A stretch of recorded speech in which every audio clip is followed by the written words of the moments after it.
মাধ্যমিক পরীক্ষাতে 5 নাম্বারের সম্পাদ্য থাকে, 5 নাম্বার। আমি 1 মিনিট সময় নেব, অন্তর্বৃত্ত শিখিয়ে দেবো। দেখো 7 সেন্টিমিটার একটা বাহু নিয়ে সেটা পরিমাপ করে একটা লম্বা রেখার মধ্যে আমরা টেনে নিলাম।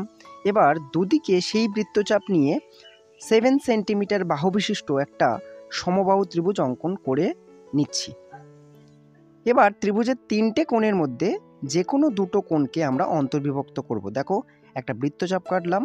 এবার এই পয়েন্টটা আর আরেকটা এই পয়েন্টটা দিয়ে আমরা একটা রেখা টানবো, তাতে কোণ দুটো বিভক্ত হয়ে যাবে।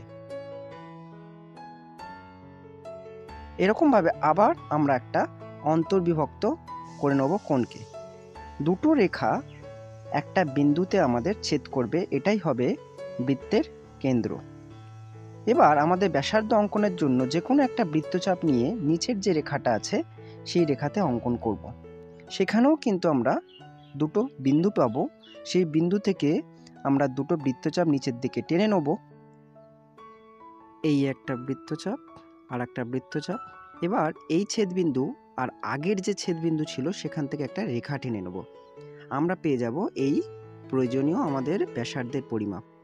এবার ব্যাসার্ধের পরিমাপটা নিয়ে আমরা কেন্দ্র দিয়ে একটা বৃত্ত অঙ্কন করে নেব। এটাই হচ্ছে আমাদের নির্ণেয় অন্তর্বৃত্ত। ধন্যবাদ।